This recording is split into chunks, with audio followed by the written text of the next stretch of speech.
संसद में धक्का मुक्की कांड पर कांग्रेस और बीजेपी दोनों एक दूसरे पर हमलावर हो गए हैं। अभी बीजेपी के बड़े नेता भी इस मुद्दे पर मीटिंग कर रहे हैं, बैठक कर रहे हैं, आगे की रणनीति तैयार कर रहे हैं। राहुल गांधी भी थोड़ी देर में यूं कहें कि प्रेस कॉन्फ्रेंस उनकी तरफ से हुई। बीजेपी के नेता भी कुछ देर बाद मीडिया से बात करने के लिए आए। अब हम आपको संसद में धक्का मुक्की कांड की एक एक पल की तस्वीर दिखाते हैं। आखिर संसद में धक्का मुक्की कब शुरू हुई, किसने बीजेपी के दो सांसदों को धक्का दिया, उन सांसदों ने किस पर धक्का देने का आरोप लगाया, आइए इस रिपोर्ट में आपको दिखाते हैं। आपको किसने धक्का मारा? राहुल गांधी ने।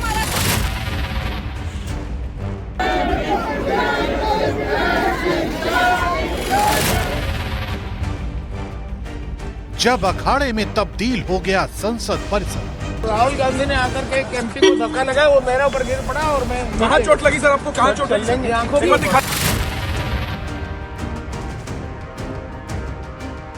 जब विरोध प्रदर्शन में शुरू हो गया संग्राम,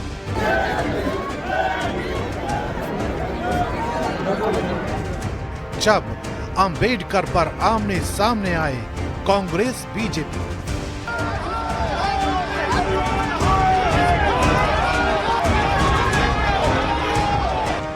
माननीयों के बीच हुई धक्का मुक्की।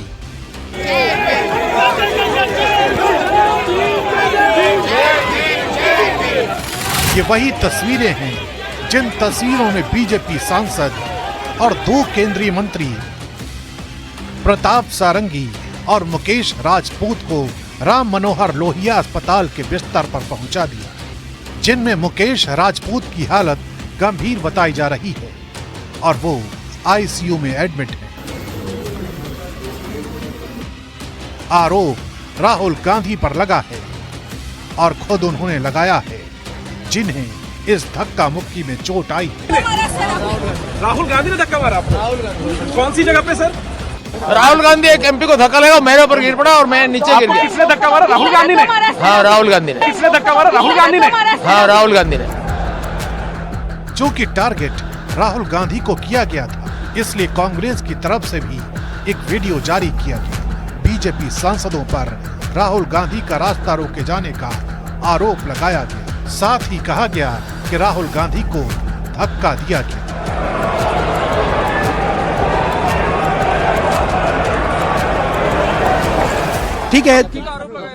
ठीक है, कोई मतलब धक्का मुक्की से हमें कुछ होता नहीं है, मगर ये एंट्रेंस है पार्लियामेंट हाउस की और हमारा अधिकार है अंदर जाने का, और बीजेपी के जो मेंबर्स हैं वो हमें अंदर जाने से रोक रहे थे। आलम ये हो गया कि आनन फानन में प्रताप सारंगी और मुकेश राजपूत को देखने शिवराज सिंह चौहान समेत कई केंद्रीय मंत्री पहुंच गए।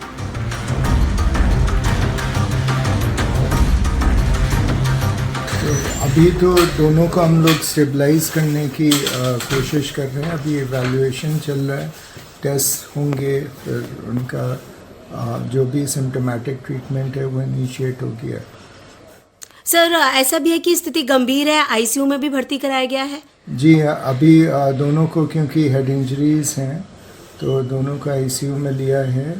मिस्टर प्रताप सारंगी को काफ़ी ब्लीडिंग हो रही थी और डीप कट लगा था तो स्टिच लगाने पड़े हैं, तो उनका एवैल्यूएशन इन प्रोग्रेस है। एंड मिस्टर मुकेश राजपूत वो बेहोश हो गए थे और अभी तो होश में हैं, बट काफ़ी ज़्यादा चक्कर आ रहे हैं और घबराहट है उनको। उनका बीपी भी काफ़ी शूट अप कर गया था। उधर कांग्रेस अध्यक्ष मल्लिकार्जुन खड़गे की तरफ से भी धक्का मुक्की का आरोप लगाया गया, लेकिन बीजेपी का आरोप है कि राहुल गांधी सीधे गुंडागर्दी करते हैं। राहुल गांधी ने भारतीय जनता पार्टी के दो एमपीज प्रताप सिंह सारंगी जी और मुकेश राजपूत जी को बहुत बुरी तरह घायल कराया। जोर से धक्का दे करके खून निकलने तक, सर पे चोट आने तक राहुल गांधी जी ने जो फिजिकल असॉल्ट किया है, धक्का मुक्की जो किया है, मैं सबसे पहले उसको खंडन करना चाहता हूँ। हम लोग अंबेडकर स्टैचू से शांतिपूर्वक से एक एमपी पूरा इंडिया अलायंस का एमपी धरना मार्च करके आ रहे थे। यहाँ बीजेपी का लोग डंडे का साथ आरएसएस का डंडे का साथ यहाँ पहुंच गए थे। एमपी सारे का हाथ में डंडे थे और पहले बार पार्लियामेंट का अंदर डंडे का साथ आए। ये कब कैसे आरएसएस और डंडे का रिश्ता बहुत 100 साल का रिश्ता है। इस रिश्ता पार्लियामेंट तक पहुंच गया। ये कंटन का बात है। ये कभी भी पार्लियामेंट में ऐसे नहीं होता है। आतंक मचा के डाइवर्ट करने के लिए, अमित शाह जी का बचाने के लिए ये लोग कुछ भी कर सकते हैं। इसी बीच संसद परिसर में अनुराग ठाकुर ने बीजेपी महिला सांसदों के साथ कांग्रेस के खिलाफ प्रदर्शन किया और कांग्रेस से माफी मांगने की मांग की। देश वो भूला नहीं है, वो काले अध्याय को। तो ये जो गांधी परिवार संविधान को जेब में डाल के चलता था और संविधान बनाने वाले को अपमानित करता था, आज उनका कच्चा चिट्ठा खुल गया है, उनका चेहरा बेनकाब हो गया है और कांग्रेस पार्टी के पास कोई जवाब नहीं बचा। कांग्रेस को देश से माफी मांगनी चाहिए कि संविधान की हत्या इन्होंने बार बार क्यों की। दरअसल संसद परिसर में आज संविधान निर्माता भीमराव अंबेडकर को लेकर सत्ता और विपक्ष दोनों एक दूसरे के खिलाफ प्रदर्शन कर रहे थे। इसी दौरान जब दोनों पक्ष एक दूसरे के सामने पड़े तो ये धक्का मुक्की शुरू हुई, जिसका नतीजा ये हुआ कि बीजेपी सांसद प्रताप सारंगी और मुकेश राजपूत इस धक्का मुक्की में घायल हो गए। फिलहाल ये मुद्दा अब तूल पकड़ता जा रहा है। अंबेडकर पर सियासी संग्राम जारी है और बीजेपी का आरोप है कि अमित शाह के भाषण के वायरल क्लिप को सुनाकर कांग्रेस सियासी माइलेज लेना चाहती है। वहीं कांग्रेस ने एक बार फिर बीजेपी को संविधान पर घेरते हुए इस बार अंबेडकर के अपमान का मुद्दा उठाया, जिस पर अब बाकी विपक्षी दल भी मुखर हो गए हैं। वहीं बीजेपी भी विपक्ष का करारा पलटवार कर रही है। इस रिपोर्ट में आपको दिखाते हैं।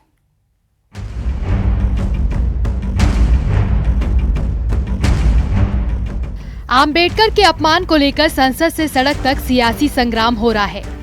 सत्ता पक्ष और विपक्ष की एक दूसरे पर जुबानी जंग जारी है। अंबेडकर पर हुए आर पार की जंग में विपक्ष लगातार सरकार पर हमलावर है। दिल्ली में समाजवादी पार्टी के सांसदों ने भी सरकार के खिलाफ जमकर प्रदर्शन किया और निशाना भी साधा। मैं समझती हूँ कि भारतीय जनता पार्टी वाले के लोगों को ये समझना चाहिए कि जो सिद्धांत बाबा साहब अम्बेडकर ने दिए और जो संविधान की संरचना बाबा साहब अम्बेडकर जी ने करी, देश उन्हीं सिद्धांतों पे, उन्हीं के विचारों पे आगे बढ़ेगा। और जिस तरह से बाबा साहब का अपमान आज जब हम 75वीं संविधान दिवस बना रहे हैं, इस उपलक्ष्य में हुआ है, तो ये निंदनीय है। हम चाहते हैं कि भारतीय जनता पार्टी वाले इसके लिए माफी मांगे। बाबा साहब अम्बेडकर इस देश के सभी लोगों के लिए पूज्य हैं, स्मरणीय। लेकिन जिस तरह से माननीय गृहमंत्री जी ने हाउस के अंदर जो कहा कि अम्बेडकर अम्बेडकर अम्बेडकर अम्बेडकर अम्बेडकर फैशन हो गया है, इतनी बार अगर प्रभु का नाम लेते तो स्वर्ग में स्थान मिल जाता, तो ये तो निश्चित रूप से एक ऑब्जेक्शनेबल बात थी और लोग उसमें एजिटेट कर रहे हैं। अंबेडकर के नाम पर दिल्ली में दंगल हुआ तो लखनऊ में भी इसी मुद्दे पर बीजेपी ने विपक्ष की घेराबंदी की। कांग्रेस पार्टी भारत रत्न बाबा साहब भीमराव अम्बेडकर जी की जन्मजात दुश्मन है। वो पिछड़ों, दलितों, वंचितों की भी दुश्मन है। अगर बाबा साहब को भारत रत्न नहीं मिला कांग्रेस के शासनकाल में, तो वह कौन सी घृणा थी, इसका जवाब कांग्रेस को देना पड़ेगा। बाबा साहब के द्वारा इस देश के विशेष तौर से वंचित वर्ग के लिए जो किया गया है वो आदरणीय है। और भारत के गृह मंत्री माननीय श्री अमित शाह जी ऐसे नेतृत्व करता है कि जो बाबा साहब के पुजारी हैं, बाबा साहब के प्रति अगाध श्रद्धा रखते हैं। हमारे आरक्षण की व्यवस्था अम्बेडकर जी ने लिखा है और आरक्षण को किस तरीके से कांग्रेस ने सत्यानाश किया सबको पता है। हमसे जीता जागता उदाहरण कोई नहीं होगा कि मुकुल वासनी और शैलजा उन्हीं के मंत्री हैं। और आरक्षण की फाइल, पब्लिक फाइल 74/4/1950 गायब किसने कराई है, उनके खिलाफ मुकदमा हमने लिखवाई नई दिल्ली संसद भवन मार्ग में।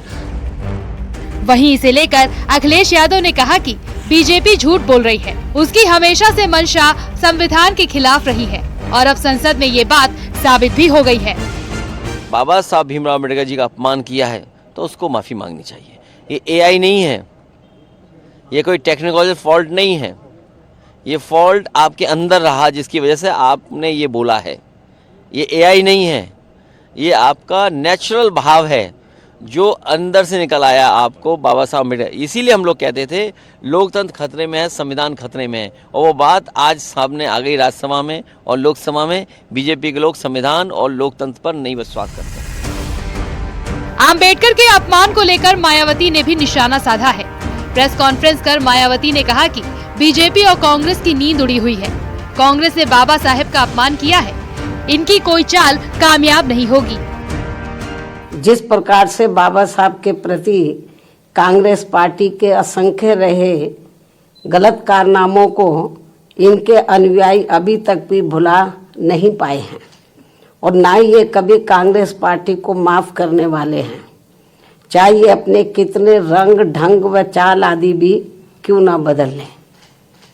इतना ही नहीं बल्कि कांग्रेस पार्टी ने बाबा साहब के देहांत के बाद तो इनके नाम को व संविधान निर्माण में रहे इनके अहम योगदान को भी इतिहास के पन्नों से मिटाने की भी पूरी कोशिश की है। संसद परिसर में अनुराग ठाकुर ने बीजेपी महिला सांसदों के साथ कांग्रेस के खिलाफ प्रदर्शन किया। प्रदर्शन के दौरान अनुराग ठाकुर ने कांग्रेस से माफी मांगने की मांग की। माफी मांगो, माफी मांगो। नहीं सहेगा हिंदुस्तान, नहीं सहेगा हिंदुस्तान। बीजेपी सांसद अनुराग ठाकुर ने कहा कि कांग्रेस ने हमेशा संविधान को बदलने का काम किया, बाबा साहेब का कभी सम्मान नहीं किया और अब बेबुनियाद आरोप लगा रही है। सबसे पहला संशोधन नेहरू जी ने ही करने का काम किया।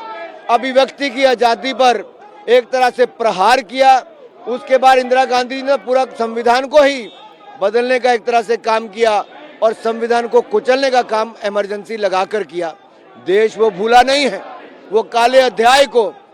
तो ये जो गांधी परिवार संविधान को जेब में डाल के चलता था और संविधान बनाने वाले को अपमानित करता था, आज उनका कच्चा चिट्ठा खुल गया है। अम्बेडकर के अपमान के मुद्दे पर बीजेपी सांसद भोला सिंह ने भी कांग्रेस पर बड़ा हमला बोला। अब इनके पास कुछ मुद्दा नहीं है, कुछ बचा नहीं है, जनता के सामने एक्सपोज हो चुके हैं कि जो संविधान की हाथ में लेके कसम खाते थे कि हम संविधान की रक्षा करेंगे, ये भूल गए थे कि इनके परिवार के लोगों ने ही संविधान का दुरुपयोग किया है। अब इनके पास कुछ विशेष बचा नहीं। अब ये एक षड्यंत्र के रूप में कि गृह मंत्री जी ने ये कह दिया, प्रधानमंत्री जी ने ये कह दिया, जिन लोगों ने निरंतर संविधान का दुरुपयोग किया सत्ता में रहते हुए। राहुल गांधी अभी 4 महीने पहले अमेरिका में बोल के आए कि हम भारत में सत्ता में आएंगे तो आरक्षण और संविधान को खत्म करेंगे।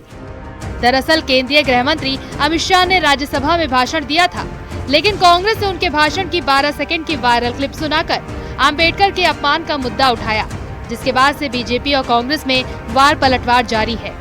वहीं अब बाकी विपक्षी दलों ने भी बीजेपी के खिलाफ मोर्चा खोल दिया है, जिसका जवाब बीजेपी के तमाम नेता पूरी ताकत से दे रहे हैं। न्यूज़ 18 के लिए ब्यूरो रिपोर्ट। उत्तर के कई शहरों में मुस्लिम इलाकों में मंदिर मिलने का सिलसिला जारी है। अब अलीगढ़ में मिला है शिव मंदिर, जिसके बाद वहां भी पूजा पाठ शुरू कर दी गई है। क्या है पूरा मामला, इस रिपोर्ट में आपको दिखाते हैं।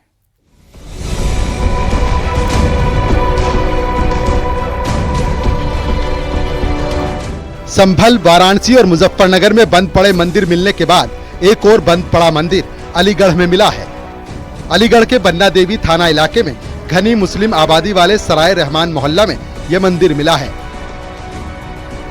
बताया जा रहा है कि मंदिर 50 साल पुराना है, जो कि बंद पड़ा था। इस मंदिर में पूजा पाठ नहीं हो रही थी। मंदिर से देवी देवताओं की मूर्तियां भी गायब मिली। आरोप है कि मंदिर में एक शिवलिंग स्थापित था, जिसे मिट्टी में दबाने की कोशिश की जा रही थी, लेकिन इसकी सूचना मिलने पर बजरंग दल के कार्यकर्ता मौके पर पहुंच गए और शिवलिंग को मिट्टी में दबाने का विरोध किया। सूचना मिलने पर पुलिस और प्रशासन के अधिकारी मौके पर पहुंच गए। बजरंग दल के कार्यकर्ताओं ने मंदिर की धुलाई की और शिवलिंग की पूजा शुरू कर दी। मंदिर पर पूजा करने का सिलसिला लगातार जारी है। बताया जा रहा है कि इस क्षेत्र में कुछ साल पहले तक कंजर आबादी रहती थी, जो इस मंदिर में पूजा पाठ करती थी। धीरे धीरे कंजर आबादी में रह रहे लोग मुस्लिम समाज को अपना मकान बेचकर चले गए। तब से ये मंदिर इसी हाल में पड़ा था। शिवलिंग भी बने हुए हैं और यहाँ पर बाबा नंदी का स्थान भी है और हमारे हनुमान बाबा का भी स्थान है और हमारे भोले शंकर और माँ पार्वती का भी वो है स्थान। और बड़ी शर्म की बात है 1975 का मंदिर और इसको भी घेरने का प्रयास किया गया। ये बात यहीं तक सीमित नहीं रहेगी, आज ही माननीय मुख्यमंत्री जी तक ये फैक्स जाएगा और उनको अवगत कराया जाएगा और जिन्होंने ये हरकतें की है उनके यहाँ पर बुलडोजर चलेगा। हमने करीब 12-15 मंदिर अलीगढ़ के अंदर भी ऐसे चिन्हित किए जिनकी हम जानकारी जुटा रहे हैं, जो कि अवैध रूप से कब्जाए हुए हैं मुस्लिम समाज के लोगों के द्वारा। और हमने एक प्रण लिया है कि हम अपने सारे मंदिरों को कब्जा मुक्त कराएंगे, वहाँ पूजा पाठ प्रारंभ कराएंगे। अभी हम एडीएम सिटी साहब के पास आए हैं और कार्रवाई की मांग कर रहे हैं। मंदिर में हनुमान जी और महादेव जी की खंडित मूर्तियां भी मिली हैं। मौके पर पहुंची बीजेपी की पूर्व मेयर शकुंतला भारती ने एफआईआर की मांग की। पूर्व मेयर ने सीएम से शिकायत करने की बात कही है। पुलिस और प्रशासन की टीम सक्रिय होकर इसकी जांच कर रही है। जो शिकायत दर्ज कराई गई है कि इसको अवैध रूप से कब्जा किया गया है, इस संबंध में भी जांच कराई जाएगी और जिन भी लोगों द्वारा इस मंदिर पर अवैध कब्जा किया गया है उनके विरुद्ध जो है विधिक कार्रवाई भी की जाएगी, जिससे आपको अवगत कराया जाएगा। मंदिर में पूजा पाठ शुरू हो गई है और पुलिस मामले पर नजर बनाए हुए है ताकि सुरक्षा व्यवस्था बनी रहे। यहाँ पर मूर्तियां मिली हैं जो खंडित थी। विश्व हिंदू परिषद का कहना है कि हर सोमवार और शनिवार और मंगलवार को यहाँ पर शिव जी और हनुमान जी की पूजा की जाएगी। देखने वाली बात ये होगी कि अब यहाँ पर इन लोगों ने मंदिर अतिक्रमण को लेकर थाने में एक तहरीर दी थी, मुकदमा दर्ज कराने को लेकर मांग की थी। पुलिस ने कहा है जांच के बाद इसमें मुकदमा दर्ज करेंगे, किन किन के नाम आते हैं और यहाँ पर किन किन लोगों पर अतिक्रमण की कार्रवाई होगी। अलीगढ़ से न्यूज़ 18 रंजीत सिंह। और उत्तर प्रदेश के संभल में बिजली चोरी के खिलाफ प्रशासन का एक्शन जारी है। पिछले 3 महीनों में बिजली चोरी के मामले में पुलिस ने 1250 एफआईआर दर्ज की और बिजली चोरी करने वालों पर 5 करोड़ रुपए 20 लाख रुपए का जुर्माना भी लगा दिया है। इस रिपोर्ट में आपको दिखाते हैं।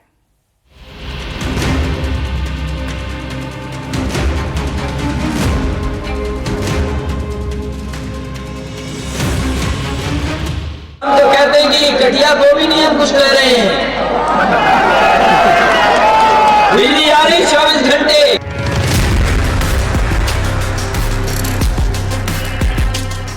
नहीं पूरी सारी जितनी भी गलियां हैं जहां पे कटिया है सबका तोड़ो और मुकदमा लिखवाओ।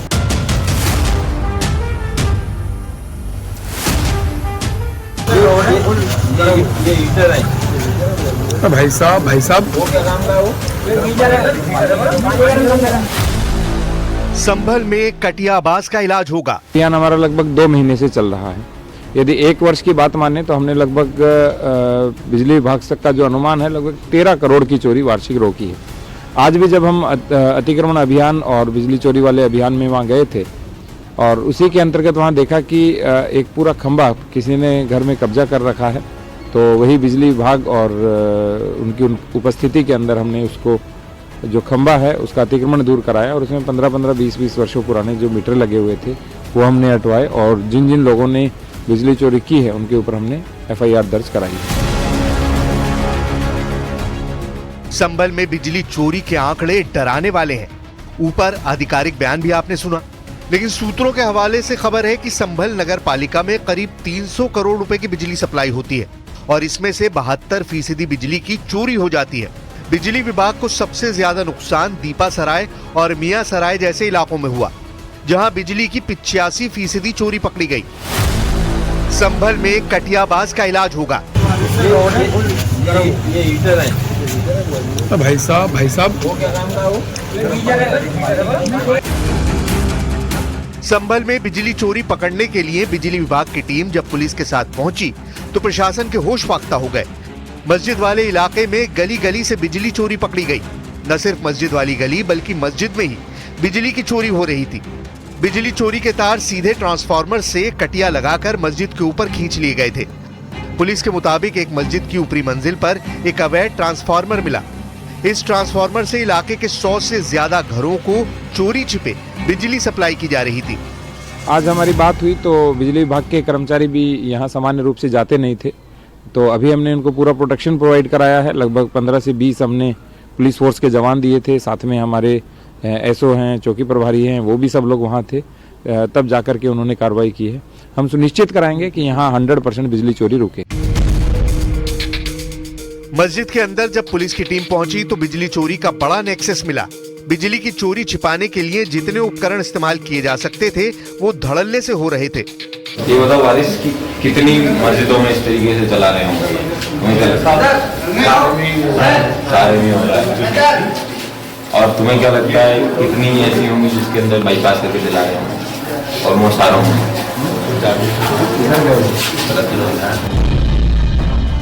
एक दूसरी मस्जिद में 59 पंखे, एक फ्रिज और 30 लाइट पॉइंट मिले और दावा किया गया कि इस मस्जिद का बिजली मीटर बंद है। संभल प्रशासन के मुताबिक इलाके की 4 मस्जिदों और एक मदरसे में करोड़ों की बिजली चोरी का पता चला है।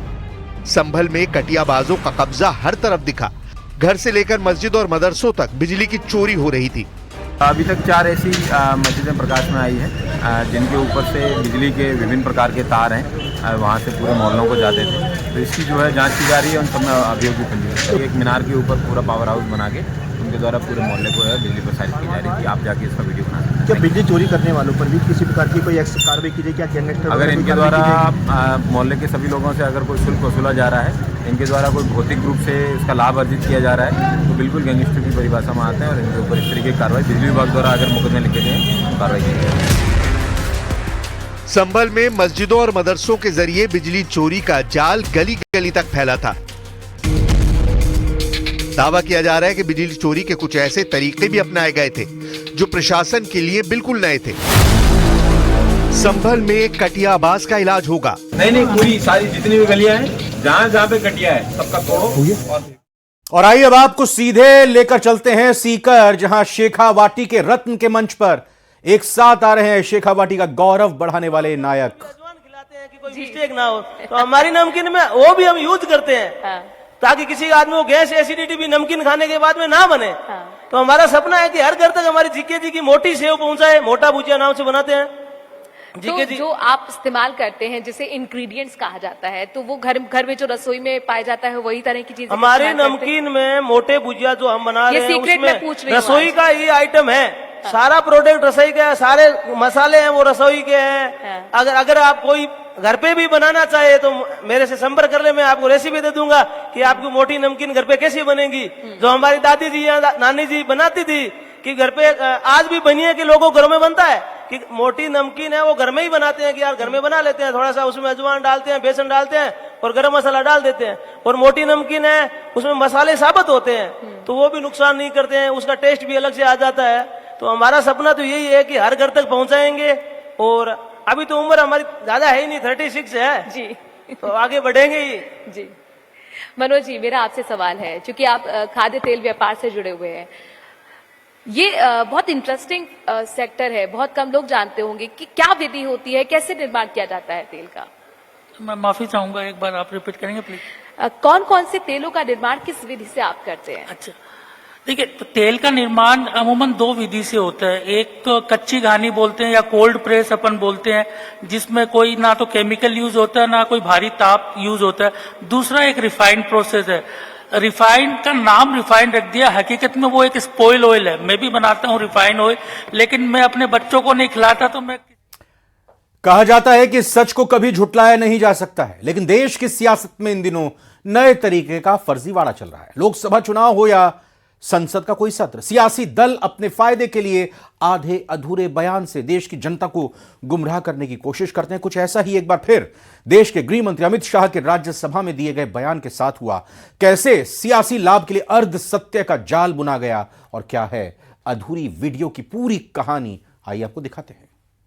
आदिगुरु शंकराचार्य ने कहा था कि सत्य वो है जो सदा था, सदा है और सदा रहेगा। लेकिन एक नैरेटिव है जिसमें कहा जाता है कि झूठ अगर बार बार बोलो तो वो सत्य की श्रेणी सा लगने लगता है। लेकिन यह भी कहा जाता है कि झूठ के पैर नहीं होते और इसलिए वो सच के सामने ज्यादा देर तक टिक नहीं पाता। आज मैं आपको इसका एक क्लासिक एग्जाम्पल देने जा रहा हूं। राज्यसभा में संविधान पर चर्चा हुई और इसका जवाब देने के लिए जब देश के गृह मंत्री अमित शाह आए तो उन्होंने वर्तमान से लेकर इतिहास के पन्ने खोलकर कांग्रेस को आईना दिखाया। इस दौरान अमित शाह ने कांग्रेस पर आरोप लगाया कि इतिहास में कांग्रेस ने हमेशा बाबा साहब भीमराव अंबेडकर को इग्नोर किया है, अपमान किया है और अब यही कांग्रेस वोट बटोरने के लिए उनके नाम का जाप कर रही है। यह तंज कसते हुए कहा। अमित शाह ने कहा कि अभी एक फैशन हो गया है अंबेडकर अंबेडकर अंबेडकर। इतना नाम अगर भगवान का लेते तो सातों जन्मों तक आपको स्वर्ग मिल जाता। इसके साथ अमित शाह ने कांग्रेस को यह भी कहा कि आप 100 बार, जो कांग्रेस ने नहीं डाला, आप 100 बार नाम लीजिए, लेकिन मैं जानना चाहता हूं कि आपके मन में अंबेडकर के लिए क्या भावना है। अमित शाह ने पूरी क्लैरिटी के साथ संसद में यह भी कहा कि कांग्रेस आज अंबेडकर का नाम सिर्फ इसलिए ले रही है क्योंकि अब सदन में बड़ी संख्या उन लोगों की है, यानी एनडीए की है, जो सही मायने में अंबेडकर का सम्मान करते हैं और उनके विचारों के साथ चलते हैं। लेकिन अंबेडकर को लेकर अमित शाह ने जैसे ही कांग्रेस का कच्चा चिट्टा खोल डाला, कांग्रेस बौखला गई और इसके बाद कांग्रेस ने वो दांव चला जिसे आप सियासी फर्जीवाड़ा कह सकते हैं। असल में कांग्रेस ने अमित शाह के बयान का सिलेक्टिव हिस्सा अपने ऑफिशियल एक्स हैंडल पे पोस्ट कर दिया और अमित शाह के भाषण को ट्विस्ट करने की भरपूर कोशिश की। अब सच क्या है और फेक नैरेटिव क्या है, इस पर फैसला करने के लिए मैं आपको ये 2 वीडियो आज दिखाता हूं और फैसला आप पर छोड़ देता हूं। अभी एक फैशन हो गया है अंबेडकर अंबेडकर अंबेडकर अंबेडकर अंबेडकर अंबेडकर। इतना नाम अगर भगवान का लेते हैं तो 7 जन्मों तक स्वर्ग मिल जाता। तो अच्छी बात है ना। ना सुनिए तो, सुनिए ना, आप सुनिए ना, मैं बताता हूं। हमें तो आनंद है कि अंबेडकर का नाम लेते हैं। अंबेडकर का नाम अभी 100 बार ज्यादा लो, परंतु साथ अर्थ में अंबेडकर जी के प्रति आपका भाव क्या है ये मैं बताता हूं। लेकिन कांग्रेस की तरफ से इस तरह का प्रयास पहली बार नहीं हुआ है व्यूअर्स। झारखंड चुनाव के दौरान कांग्रेस की सुप्रिया श्रीनेत ने ऐसा ही एक सिलेक्टिव वीडियो पोस्ट कर के आरोप लगाया था कि गृह मंत्री अमित शाह ने आदिवासियों के कद्दावर नेता चंपई सोरेन को ओ चंपई कहकर संबोधित किया है। लेकिन कांग्रेस की सुप्रिया श्रीनेत ने अमित शाह के भाषण का वो हिस्सा डिलीट कर दिया जानबूझकर जिसमें अमित शाह उन्हें चंपई जी कहकर संबोधित कर रहे हैं। इससे ये सुनिए जरा। बाबूलाल आगे आओ भाई, बाबूलाल आगे आओ, दिनेश आनंद आगे आओ, चंपई आगे आओ, चंपई ओ आगे आओ, आगे आओ, बाबूलाल जी आगे आओ भाई, बाबूलाल आगे आओ, दिनेश आनंद आगे आओ, चंपई जी आगे आओ, चंपई जी ओ। इससे पहले लोकसभा चुनाव के दौरान गृह मंत्री का फर्जी वीडियो वायरल किया गया था जिसमें वो आरक्षण को खत्म करने की बात करते हुए सुनाई दे रहे थे। लेकिन गृह मंत्री अमित शाह ने ऐसा कभी किसी रैली में कहा ही नहीं था। इस फर्जीवाड़े को फैलाने में तेलंगाना के सीएम रेवंत रेड्डी और झारखंड कांग्रेस के नेता राजेश ठाकुर पर आरोप लगे थे। इसके अलावा गुजरात से भी एक कांग्रेस और एक आम आदमी पार्टी के नेता को वीडियो को सर्कुलेट करने के लिए आरोप में पकड़ा गया था। यानी कांग्रेस पार्टी आज जिन अंबेडकर को भगवान की श्रेणी में रखना चाहती है, लेकिन उसी भगवान अंबेडकर, क्योंकि कांग्रेस ऐसा कह रही है, पंडित नेहरू उनके क्यों खिलाफ थे, ये सवाल पूछना चाहिए। क्या वो भगवान के खिलाफ चुनाव में उतरने के लिए गए थे? ये प्रश्न कौंधेगा आज कांग्रेस को। लेकिन ये डंके की चोट पे मैं कहता हूं